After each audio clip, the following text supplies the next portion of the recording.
Hello students, चलिए मैं आर्यन सिंह आपका अपने चैनल पीपीएम स्टडी में सभी लोगों को स्वागत करता हूं, जिसमें आज आपको देखना है कि जैसा कि सभी लोगों को पता है कि बोर्ड परीक्षा आपकी काफ़ी निकट है ना।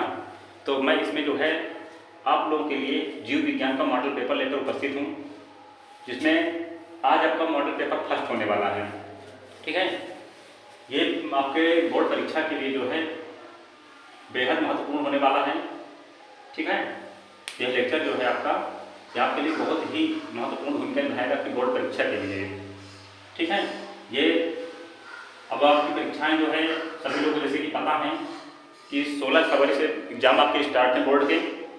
तो सभी लोग जो है इस वीडियो को जरूर देखें। इसमें मैं आपको बताऊंगा कि आपके एग्जाम में क्वेश्चन किस प्रकार के बनते हैं।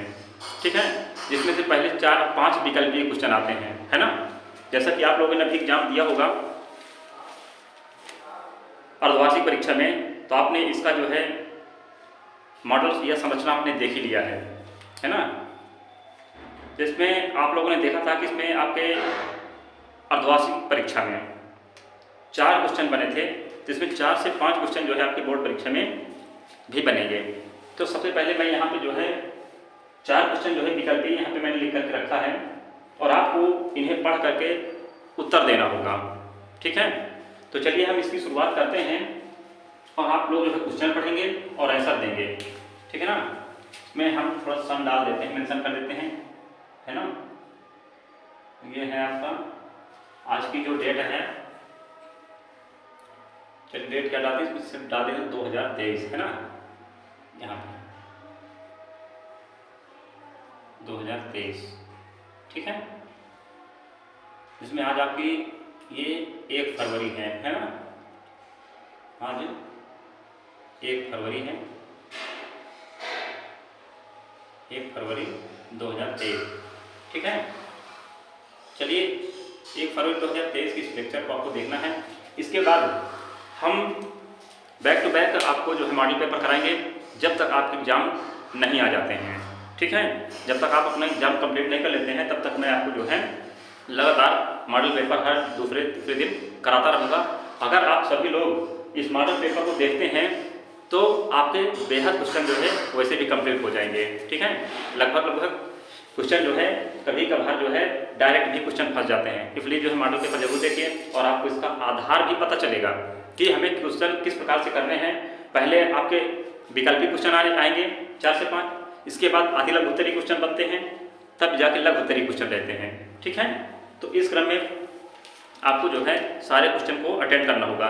जैसा कि मैं आपको पेपर दिखा दूं तो आपको पता चल जाए कि क्वेश्चन किस प्रकार से आने वाले हैं। ठीक है ना, चलिए यहाँ पे देखिए,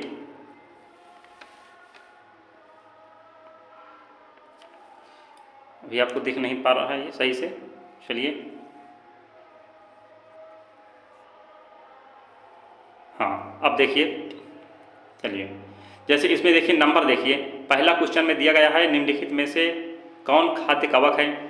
फिर इसमें ऑप्शन भी दिए गए हैं, म्यूकर है, मार्केला है, पैक्सीनिया है, ऑस्ट्रेलेगो है। आपने इन क्वेश्चनों को कर लिया है तो पहले आपको देखना कि पहला क्वेश्चन देखिए 1 नंबर का, फिर दूसरा 1 नंबर, तीसरा 1 नंबर, चौथा 1 नंबर का। फिर अति लघु उत्तरीय क्वेश्चन कुछ बने क्वेश्चन नंबर 2 से, ये अति लघु उत्तरीय टाइप क्वेश्चन है। इसमें ये भी जो है 1 2 3 4 5 क्वेश्चन इसमें है ना, और ये पाँचों क्वेश्चन 1-1 नंबर के हैं। इसके बाद प्रश्न नंबर तीसरा आएगा। प्रश्न नंबर तीसरा में देख लीजिए, इसमें 2-2 नंबर क्वेश्चन बनने वाले हैं। तो कितने क्वेश्चन हैं, इसमें 5 क्वेश्चन हैं, यानी टोटल प्रश्न नंबर तीसरा जो है 10 नंबर का होगा। ठीक है, इसके बाद प्रश्न नंबर चौथा आता है, ये 3-3 नंबर के होंगे। ठीक है, चलिए मैं इसको पीछे दिखा दूँ, ये देखिए इसमें 3-3 नंबर के 4 क्वेश्चन आपको दिखाए गए हैं। ठीक है, फिर है 5वां क्वेश्चन। 5वें में आप देख पा रहे हैं इसमें 1 2 3 4 क्वेश्चन 5वें में दिए गए हैं, वो भी 3-3 नंबर के हैं। 6वें में आपसे पूछा गया है डीएनए आरएनए में अंतर पूछा गया है, ये भी 3 नंबर का है, यानी 6वां क्वेश्चन भी 3-3 नंबर के हैं। इसमें 4 क्वेश्चन पूछे गए हैं। ठीक है, फिर है प्रश्न नंबर 7वां, इसमें विषम जालिका पर टिप्पणी लिखना है, ये बड़े क्वेश्चन होंगे। ठीक है ना, यानी ये लॉन्ग आंसर टाइप क्वेश्चन होंगे, तो ये 5-5 नंबर के होंगे और 3 क्वेश्चन होंगे। ठीक है, इन तीनों क्वेश्चंस को आपको जो है कंप्लीट करना है। जिससे जो है मैं आपको जो मॉडल पेपर कराने जा रहा हूँ, जिससे आपको जो है कहीं ना कहीं सीख मिलेगी कि क्वेश्चन किस प्रकार के आपके एग्जाम में बनते हैं। तो सभी लोग जो है तसल्ली से वेट करिए और उनको जो है आंसर देने का प्रयास कीजिए। चलिए तो देखिए क्वेश्चन नंबर पहला क्या पूछ रहा है, द्विनिषेचन का अर्थ है। तो द्विनिषेचन का क्या अर्थ होता है, किसे कहते हैं द्विनिषेचन? आपने पढ़ा भी होगा अपनी क्लास में, है ना, क्योंकि अभी आपको हमें क्लास देने का टाइम तो नहीं है, पर हम आपको मॉडल पेपर जरूर करा देंगे, ठीक है ना। और कैसे कैसे क्वेश्चन बनेंगे, और मैं अपने मॉडल पेपर में अधिकतर इम्पोर्टेंट क्वेश्चन ही लेकर के आऊँगा। तो सभी लोग जो है देखें जरूर, यही मैं आपसे जो है विनती करूँगा कि आप लोग देखें जरूर इसे, ताकि आपके परीक्षा में आपको मदद मिल सके, ठीक है। तो आइए देखिए इसको। द्विनिषेचन का क्या है? दो नर युग्मकों का अंडे के साथ समेकन। ये क्वेश्चन मैंने आपको पढ़ाया है, याद कीजिए जब हम पढ़ा रहे थे पुष्पी पादपों में लैंगिक जनन, तो आपको याद आ रहा होगा पुष्पी पादपों में लैंगिक जनन में आपको ये पढ़ाया गया था, है ना। तो दो नर युग्मकों का अंड के साथ समेकन, यही है द्विनिषेचन का अर्थ। या फिर ये देखिए एक नर युग्मक का अंड के साथ तथा दूसरे का द्वितीय केंद्रक के साथ समेकन। ये बात समझ पा रहे हैं? कहने का मतलब ये कह रहा है कि जो परागकण जब बनते हैं तो उनमें से दो नर युग्मक एक जो है अंड कोशिका के साथ, एक नर युग्मक अंड के साथ तथा दूसरे का द्वितीय केंद्रक के साथ समेकन। क्या ऐसा ही होता है? चलिए अगला देखते हैं, सी नंबर। एक का अंड कोशिका के साथ तथा दूसरे का सहायक कोशिका के साथ समेकन। और चौथा विकल्प आपको दिया गया है ये सभी, तो आपको बताना है। अभी मैं इसकी व्याख्या करूंगा, तो आप लोग प्रयास कीजिए और थोड़ा कमेंट में लिखिए क्वेश्चन का आंसर, ठीक है। मैंने भी टिक लगाया नहीं, आप लोग लिख करके भेजिए, देखता हूं मैं कौन कौन जानता है, ठीक है ना। तो कमेंट में लिख करके जरूर उत्तर देंगे, क्योंकि ये वीडियो तो आपका रिकॉर्डेड रहेगा, तो आप ये ना सोचें कि हम उत्तर ना दें या बाद में देख करके दे दें, मतलब प्रयास कीजिए आप, ठीक है, प्रयास करिए। तो चलिए मैं बता दूं इसका सही उत्तर क्या होगा। इसका उत्तर डी नंबर होगा, ठीक है। कह रहा कि एक नर युग्मक का अंड कोशिका के साथ, अंड के साथ यानी अंड कोशिका लिख दीजिए आगे, अंड कोशिका के साथ तथा दूसरे का द्वितीय केंद्रक के साथ समेकन होता है, यही हमारा क्या कहलाता है? द्विनिषेचन। तो दो प्रक्रियाएं पूरी हुई, वही दो द्विनिषेचन है, ठीक है। क्वेश्चन फिर यहाँ बना हुआ है कि ब्रेसिका कॉम्प्लेस्ट्रिस का भ्रूणपोष है। क्या होता है भ्रूणपोष? कैसा होता है? अगुणित होता है, द्विगुणित होता है, त्रिगुणित होता है कि चतुर्गुणित होता है? आपको बताना है। ब्रेसिका कॉम्प्लेस्ट्रिस का बताइए क्या होता है, इसका प्रयास कीजिए आप लोग बताने का। ब्रेसिका कॉम्प्लेस्ट्रिस का भ्रूणपोष कैसा होता है? तो मैं बता दूं इसका भ्रूणपोष कैसा होता है? त्रिगुणित होता है। कैसा होता है? त्रिगुणित होता है। चलिए अगला क्वेश्चन है, आवृत्त बीजी पादपों में त्रिगुणित ऊतक का उदाहरण है। जो आवृत्त बीजी पादप होते हैं, मैंने आपको आवृत्त बीजी और अनावृत बीजी पादप पढ़ाया है ना। पादप के प्रकारों में मैंने दो प्रकार के पादप बताए, दो प्रकार के पादप आपको समझाया था, है ना। एक पुष्पी पादप, एक अपुष्पी पादप। याद आ रहा सबको? मैंने बताया था ना कि एक होते हैं पुष्पी पादप यानी क्रिप्टोगैम्स होते हैं, और दूसरे मैंने बताया था दूसरे प्रकार में से फेनेरोगैमस। क्रिप्टोगैमस में आ रहे थे थैलोफाइटा, ब्रायोफाइटा और टेरिडोफाइटा, है ना। कौन कौन से क्वेश्चन आ रहे थे? मैंने बताया था कि पादप के मुख्य रूप से दो प्रकार, पहला था क्रिप्टोगैम्स, दूसरे थे फेनेरोगैम्स। क्रिप्टोगैम्स मैंने तीन प्रकार बताए थे, एक था थैलोफाइटा, एक था ब्रायोफाइट, एक था टेरिडोफाइट, यानी मैंने तीन बताए थे, तीन ये हो गए। और दूसरी बात जो है दूसरे प्रकार जो थे पादपों के, जो दूसरा प्रकार था फेनेरोगैम्स, जिसको हम पुष्पी पादप भी कहते हैं। तो वो दो प्रकार के थे।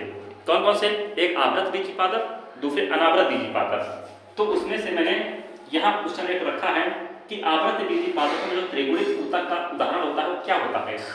कि बताना है आपको कौन सा होता है त्रिगुणित ऊतक का उदाहरण।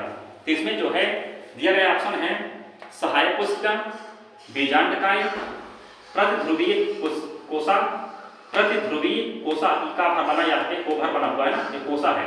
फिर है भ्रूणपोष। तब आपको उत्तर देना है कि कौन सही, बताइए। आवृत बीजी पादपों में जो त्रिगुणित जो जहाँ संरचना बनती है वो किसमें बनती है? बताइए। सहायक कोशिका में बनती है, कि बीजांडकाय में बनती है, कि प्रतिध्रुवीय कोशिका में बनती है, कि भ्रूणपोष में बनती है? ये बताइए। चलिए मैं आपको बता दूं इसका जो उत्तर सही होगा वो है उत्तर नंबर डी। ठीक, फिर है द्विनिषेचन की खोज किसने की थी? अब आपको बताना है इसमें नवासी नामक वैज्ञानिक की थी, लेवेनहॉक ने की थी, कि अरस्तु ने की थी, कि स्ट्रॉसबर्गर ने की थी? बताइए। कभी कभी वैज्ञानिक का नाम पूछ लेता है, तो मैंने आज जो क्वेश्चन यहाँ पे लिया है बहुत अच्छे क्वेश्चन हैं, ये आपकी परीक्षा में पूछे जा सकते हैं, इंपॉर्टेंट क्वेश्चन है, आपके सिलेबस में है ये। ठीक है, तो बताइए, प्रयास कीजिए। चलिए मैं उत्तर दे दूँ इसका। इसमें ये नवासी नामक वैज्ञानिक हैं जिन्होंने द्विनिषेचन की खोज की थी। ठीक है, चलिए अगला क्वेश्चन देखते हैं। मैं इसको इरेज कर दूँ। ठीक है,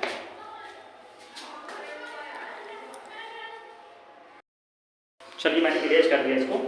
अब आपको एक क्वेश्चन और देख लेते हैं, दो क्वेश्चन यहाँ पे जो विकल्पी हैं। इसके बाद हम कुछ लघुत्तरीय टाइप क्वेश्चन लेंगे और कुछ लघुत्तरीय टाइप क्वेश्चन भी आपको कराएंगे। ठीक है, जो आपकी परीक्षा के दृष्टिकोण से काफ़ी इंपॉर्टेंट हैं।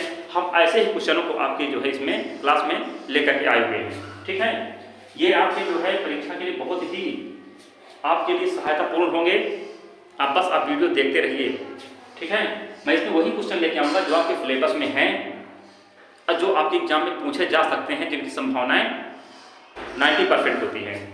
ठीक है, तो चलिए पहले क्वेश्चन देखते हैं। परागकण, प्रश्न नंबर 5 देख लीजिए। परागकण, परागकण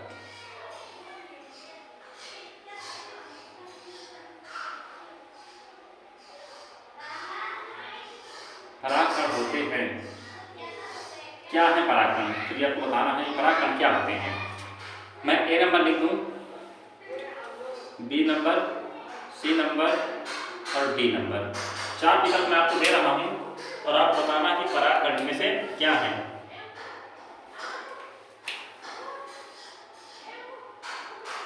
एक बीजाणु मात्र कोशिका, एक बीजाणु मात्र कोशिका, मात्र कोशिका। दूसरा नंबर है लघु बीजाणु मात्र कोशिका, लघु बीजाणु मात्र कोशिका,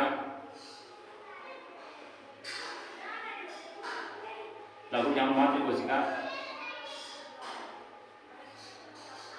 गुरु बीजाणु मात्र कोशिका, गुरु बीजाणु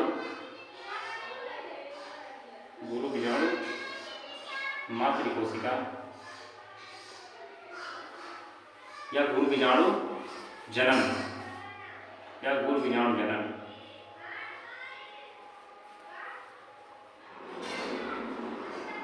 गुरु बीजाणु जनन।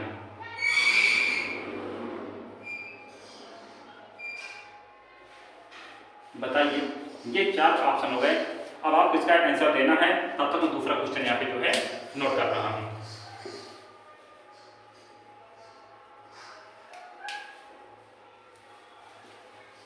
क्वेश्चन नंबर अगला है 6वां। बिना निषेचन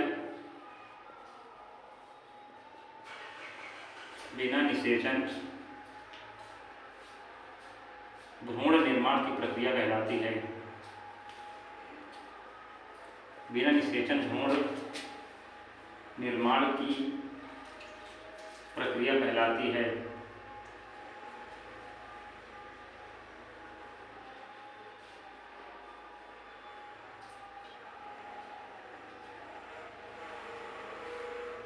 बताइए, बिना निषेचन भ्रूण निर्माण की प्रक्रिया क्या कहलाती है? ऑप्शन है आपके ए, बी,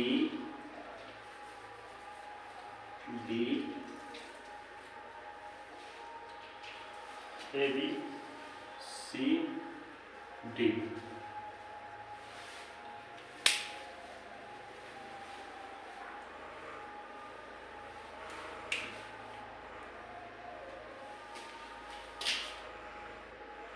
अनिषेक फलन,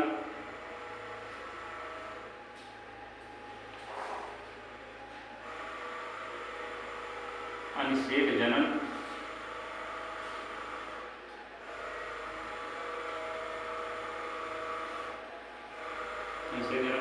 एपोमिक्सिस,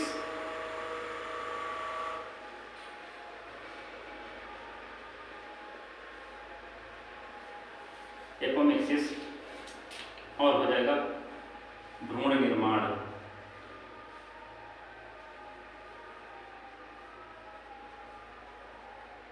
चलिए बताइए, चलिए आप बताना है कि दोनों उत्तर बताइए क्या है उत्तर इसमें। कह रहा परागकण होते हैं, क्या होते हैं परागकण? क्या आप ये कह सकते हैं कि आप ये पढ़ाई नहीं गए हैं? बताइए। ऐसे ही क्वेश्चन आपके एग्जाम में भी बनते हैं, ठीक है। चलिए प्रयास कीजिए बताने का। परागकण होते हैं एक बीजाणु मात्र कोशिका, लघु बीजाणु मात्र कोशिका, गुरु बीजाणु मात्र कोशिका, गुरु बीजाणु जनक। बताइए क्या कह रहे हैं? तो मैं बता दूं कि मैंने आपको बताया था कि ये होते हैं परागकण, वो परागकोश क्या होता है, ऐसा मैंने परागकोश एक बनाया था। आपको याद आ रहा है कि नहीं आ रहा? ये मैंने परागकोश बनाया था, फिर आपने यहाँ से इसको काटा था, है ना, इस भाग से काटा था, तो काटने के बाद कुछ ऐसी संरचना बनी थी। बताइए ऐसी संरचना कुछ बनी थी? अभी आपको याद आएगा, कुछ ऐसी संरचना बनी थी, बताइए। ये ऐसी संरचना कुछ देखने को मिली थी आपको, ऐसे बना था। फिर हमने इसको जो है और बड़ा आपको दिखाया था, तो चलिए इसको इरेज करके दिखाता हूँ, तो बड़ा करके थोड़ा।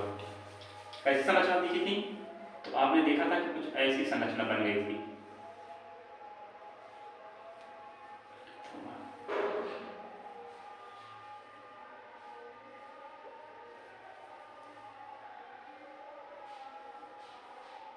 ऐसी संरचना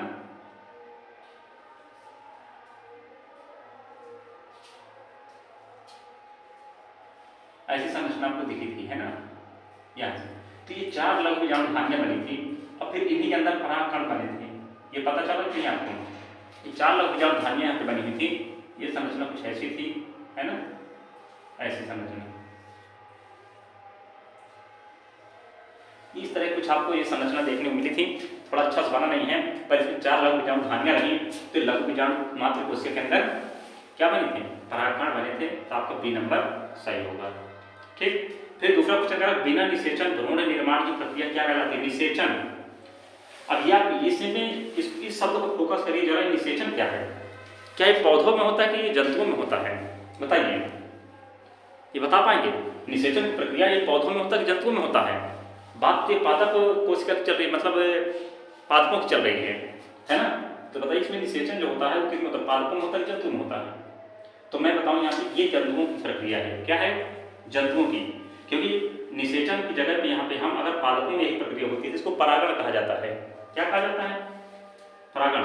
तो इसलिए निषेचन जो होगा तो इसमें अनिषेक फलन जैसी बात नहीं आएगी। तो इसमें कौन सा उत्तर सही होगा? ये आपका हो जाएगा अनिषेक जनन का, ठीक है।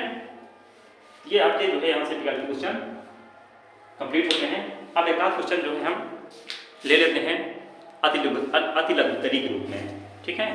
अति लघुत्तरी क्वेश्चन कैसे बनते हैं इसमें वो देख लीजिए। चलिए मैं इसको इरेज कर दूँ।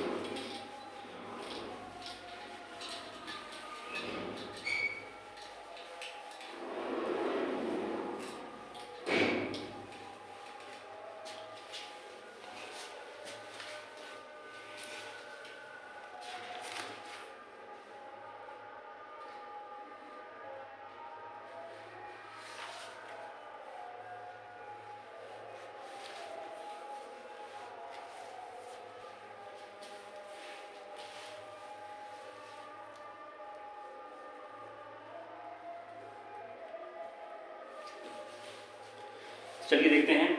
ये क्वेश्चन आ जाएगा, आपसे पूछा जाएगा कि भ्रूण तथा बीज में अंतर बताइए। क्वेश्चन आ जाएगा भ्रूण तथा बीज में अंतर बताइए।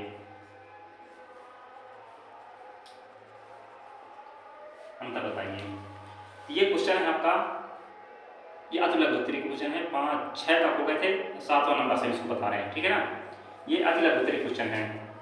10 क्वेश्चन हमें आज कंप्लीट करना है और इसी के आगे 10 के आगे कल की क्लास में हम आपको बताएंगे सारी बातें, ठीक है, जो लघुत्तरी से संबंधित होंगी, ठीक है। कम से कम एक मॉडल पेपर में कम से कम आपको 10 से 12 क्वेश्चन तो करा ही देंगे, ठीक है ना। 15 क्वेश्चन 12 क्वेश्चन, ठीक है। इसमें जैसे मैं देख पा रहा हूँ कि आपके अर्धवार्षिक परीक्षा में जो क्वेश्चन बने थे वो 9 ही क्वेश्चन बने थे, जिसमें से काका काका करके थे, जिसमें मैं आपको जो है इम्पोर्टेंट क्वेश्चन कराऊंगा। आप जो है निश्चिंत रहिए बिल्कुल, ठीक है। चलिए हम इस पर देखते हैं भ्रूण तथा बीज में अंतर।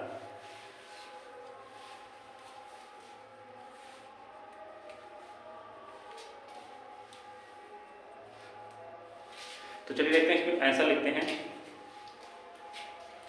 बीजांड की निषेचित अंड कोशिका, पहले भ्रूण के बारे में बात करेंगे, ठीक है ना।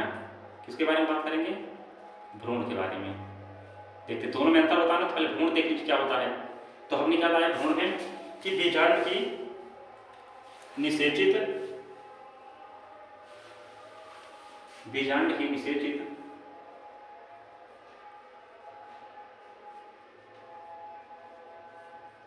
बीजांड की निषेचित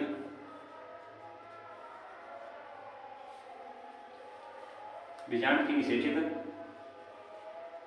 अंडकोशिका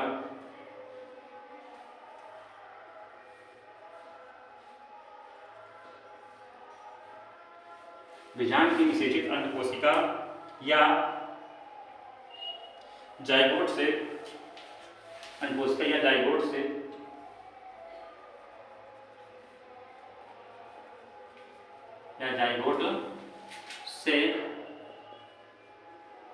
भ्रूण का निर्माण होता है। भ्रूण का निर्माण होता है। देखिए क्वेश्चन बहुत बड़े नहीं हैं, ठीक है ना। अब एक ही क्वेश्चन के अंदर 2 क्वेश्चन के आंसर छिपे हुए हैं। एक भ्रूण किसे कहते हैं और उसमें बीज किसे कहते हैं, दोनों बातें हैं। इसमें पूछा कि भ्रूण तथा बीजांड में बीज में भ्रूण तथा बीज में अंतर बताइए। तो भ्रूण क्या होता है? तो भ्रूण हम कह सकते हैं बीजांड की निषेचित अंड कोशिका या जाइगोट, ठीक है। जाइगोट कहाँ बनता है? जहां नर युग्मक मादा युग्मक आके मिल जाते हैं, उसे जाइगोट कहते हैं। तो कह रहा है कि बीजांड की निषेचित अंड कोशिका या जाइगोट जो बनता है ये नर और मादा युग्मकों के मिलने से बनता है। तो कह रहा है कि बीजांड की निषेचित अंड कोशिका अथवा जाइगोट से भ्रूण का निर्माण होता है। भ्रूण का निर्माण होता है। ये चीज फिर चर्चा करें। अगला है हमारा बीज की हेडिंग। तो बीज किसे कहते हैं बताइए।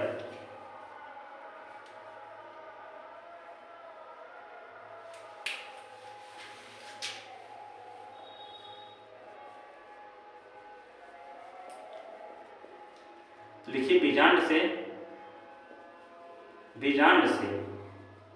निषेचन के फलस्वरूप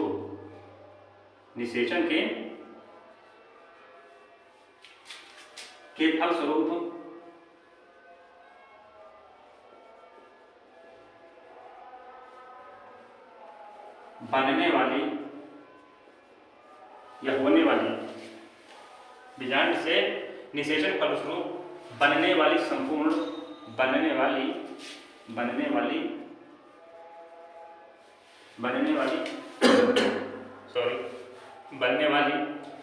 संरचना को बीज कहते हैं। बनने वाली संपूर्ण संरचना को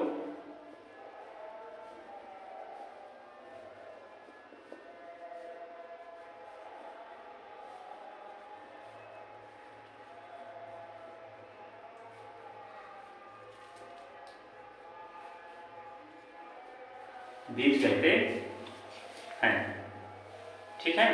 ये दोनों की परिभाषा मैंने आपको स्पष्ट रूप बता दी। इतने में 2 क्वेश्चन सॉल्व हो गए आपके, ठीक है। और चलिए देखते हैं क्वेश्चन और लेते हैं अगले, जो प्रश्न नंबर 8 ले लेते हैं। यहाँ से प्रश्न नंबर 8 में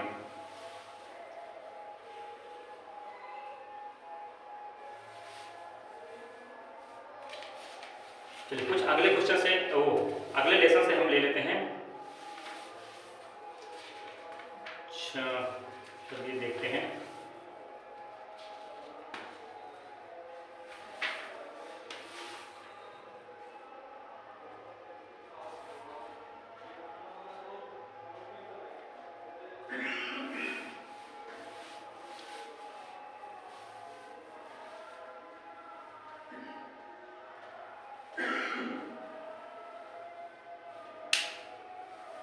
अगले हेडिंग करते हैं अनिषेक फलन की, ठीक है ना। अनिषेक फलन, ये क्वेश्चन भी बहुत बार पूछा गया है। अनिषेक फलन, चलिए जो आपकी परीक्षा के दृष्टिकोण से इंपॉर्टेंट है, ऐसे ही क्वेश्चन को मैं जो है उठाकर लाऊंगा, ऐसे ही क्वेश्चनों को मैं कराऊंगा, ताकि आपके लिए जो है काफ़ी महत्वपूर्ण साबित हों। ठीक है, चलिए तो अनिषेक फलन देखना, अनिषेक फलन क्या होता है, मैं थोड़ा पेन चेंज कर लूँ।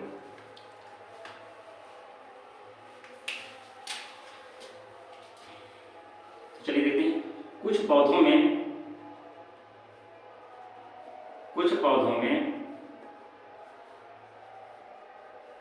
फल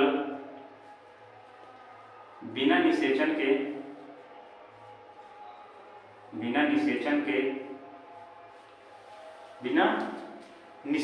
ही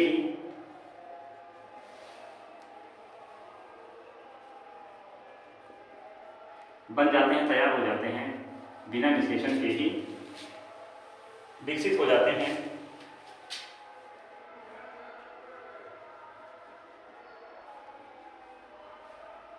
विकसित हो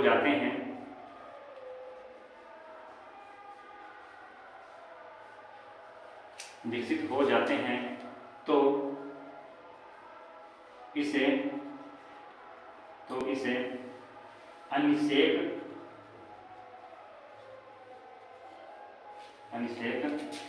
फलन कहते हैं।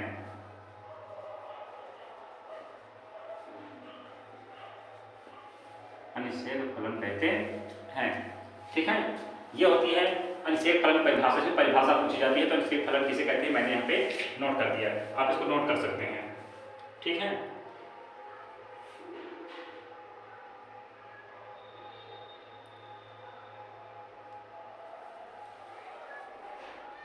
जैसे हम कहते हैं, अगर एग्जाम्पल में लिखना चाहें तो एग्जाम्पल में लिख सकते हैं, जैसे करके, जैसे केला होता है ना, इसमें कोई बीज नहीं पाया जाता केले के अंदर, ये कैसे हो जाता है, ये बिना निषेचन के ही फल बन जाता है, अर्थात हम इसे क्या कहेंगे, अनिषेक फलन की प्रक्रिया का एक उदाहरण है। ठीक है, अगला क्वेश्चन देख लीजिए।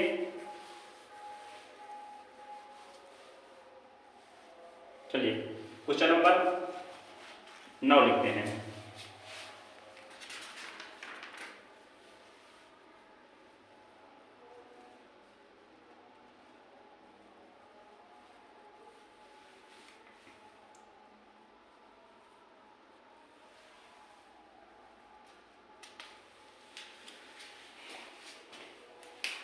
चलिए मैं इसको एक बार इमेज कर देता हूँ तो आगे बताता हूँ। ठीक है ना, 9 और 10 दो क्वेश्चन हम इसमें और करा देते हैं।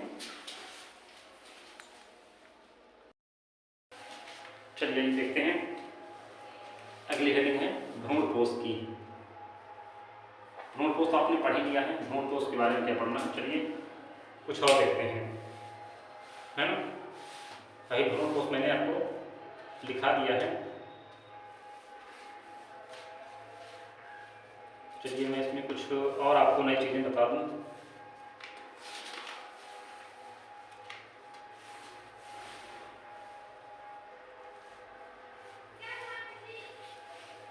हाँ चलिए मैं आदम की आपको थोड़ा से बता दूं। प्रश्न नंबर 9 में, प्रश्न नंबर ये 9 हो गया। 9 में मैं आपको जानकारी दे दूं थोड़ा सा। देखिए इनके बारे में कुछ जो पुष्प के भाग हैं, है ना, पुष्प के भाग, पुष्प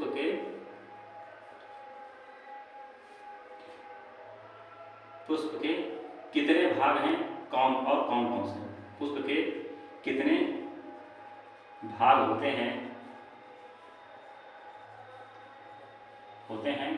और कौन कौन से, है ना, और कौन कौन से होते हैं, पुष्प के कितने भाग होते हैं और कौन कौन से होते हैं, या उनके हम कह सकते हैं कि उनके नाम बताओ, है ना, और उनके कौन कौन भाग होते हैं तथा उनके नाम बताओ, तथा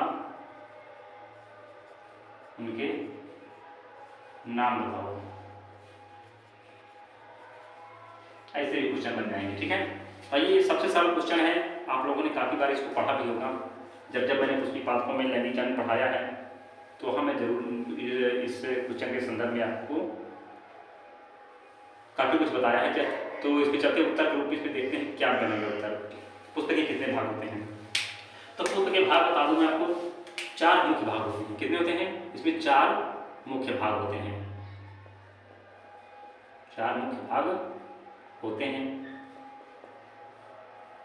4 मुख्य भाग होते हैं। अब कौन कौन से होते हैं 4 मुख्य भाग, तो मैं आपको बता दूं कि पहला जो नंबर होता है ये होता है बाह्य दल। क्या होता है, बाह्य दल। नंबर दूसरा होता है दल होता है। तीसरा नंबर होता है पुमंग। क्या होता है, पुमंग। नंबर 4 होता है जायांग। ठीक है, ये 4 जो है उसके मुख्य भाग होते हैं। और इसमें अगर आप बारीकी से देखना चाहें तो मैं इसमें पुस्तक का चित्र बना देता हूँ और आप उसको जो है देख लीजिएगा।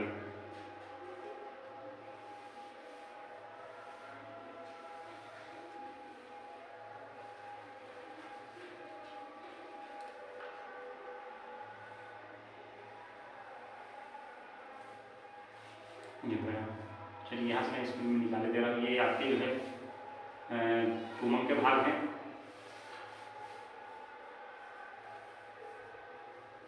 ये पुमंग के भाग हो गए।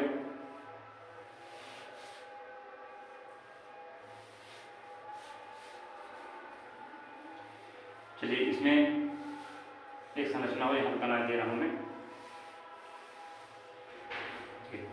ये मैंने एक पुष्प की संरचना बना दी है। ठीक है, इसको तो पुष्प ग्रंथ बोलते हैं। क्या बोलते हैं, पुष्प ग्रंथ बोलते हैं। इसकी संरचना देख लीजिए, पुष्प ग्रंथ होता है, ये बाह्य दल होता है। क्या होता है, बाह्य दल। ये दल होते हैं जिनको आप करोला बोलते हो, दल। ये होते हैं पुमंग, यानी चारों, 1 2 3 4, ये चारों क्या कहलाते हैं, पुमंग कहलाते हैं, पुमंग। और ये वाला पूरा पार्ट है जो अंदर होता है, ये पूरा जायांग कहलाता है। क्या कहलाता है, जायांग।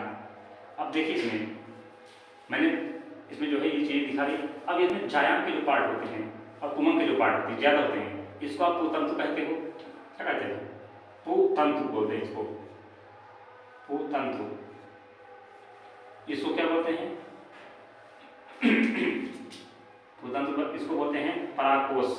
क्या बोलते हैं, परागकोश। जो आगे चल करके परागकण का निर्माण होगा वो इसी के अंदर होता है। ये हो जाएगा इसमें वर्तिकाग्र। क्या हो जाएगा, ये जो चिन्ह जो लगा हुआ इसमें मैं लिख दे रहा हूँ, ये वर्तिकाग्र होता है। क्या होता है, वर्तिकाग्र। ये क्या होता है, ये होती है वर्तिका। क्या होती है, वर्तिका। ये क्या होता है, अंडाशय।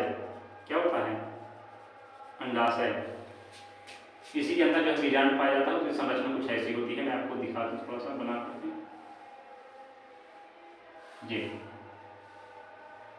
ये संरचना होती है, इसके अंदर एक बीजाणु कहलाता है। क्या कहलाता है, बीजाणु। इसके भी कई भाग होते हैं बीजाणु के लिए। ठीक है, चलिए ये आपका 9वां क्वेश्चन हो गया। मुझे इतने सारी चीज़ें बतानी थी, इसलिए मैंने क्वेश्चन नंबर 9 के लिए यहाँ पर लेकर आया। इस चित्र से आप इसमें काफ़ी कुछ समझ पाएंगे। चलिए आज का लास्ट क्वेश्चन देखते हैं और क्लास को जो है यहाँ पे समाप्ति करते हैं। चलिए इसको इरेज करते हैं। आप लोग इसको वीडियो रोक करके इनको नोट कर लीजिएगा। ठीक है, आप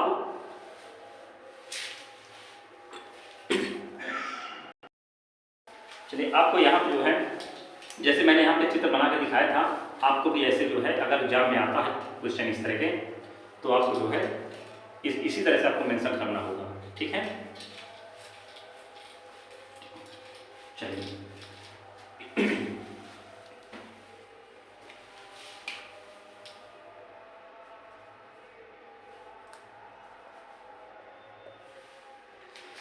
चलिए एक क्वेश्चन और देख लेते हैं।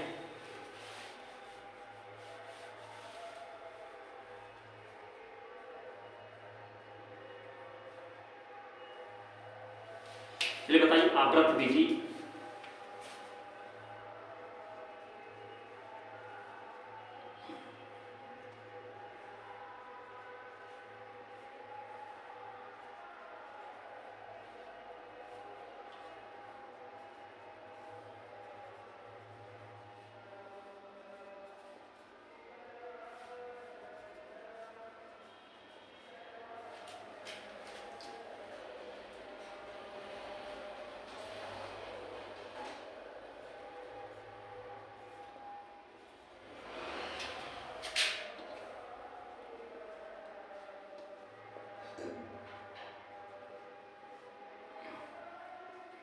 चलिए बताइए, आवृत बीजी पादप तथा अनावृत बीजी पादपों में अंतर बताना है।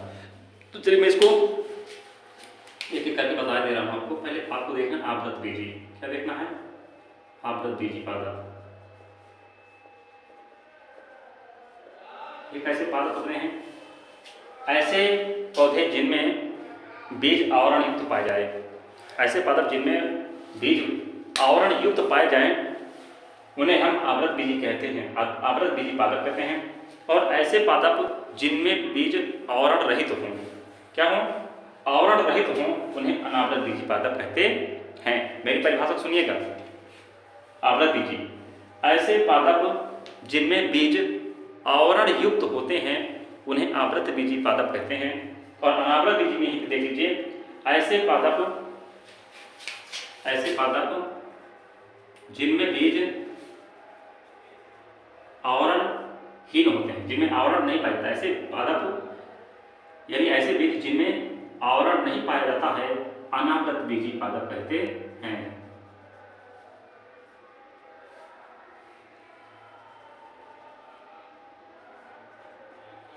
अनावृत बीजी पादप कहते हैं। यानी मैं अगर इसको शॉर्टकट में लिखूं तो मैं कहता हूं कि ये होते हैं आवरण युक्त, आवृत बीजी होते हैं, ये आवरण युक्त बीज होते हैं। कैसे होते हैं, आवरण युक्त बीज होते हैं, आवरण युक्त बीज पाए जाते हैं इसमें। इसमें क्या होते हैं, आवरण रहित पाए जाते हैं। क्या होते हैं, आवरण रहित पाए जाते हैं। आवरण का मतलब समझते हैं ना, जिसमें भित्ति ना पाई जाए, यानी ऊपर कवच ना पाई जाए, है ना, ये आवरण रहित बीज होते हैं। ठीक, ये दोनों मैंने शॉर्टकट में थोड़ा थोड़ा करके बता दिया।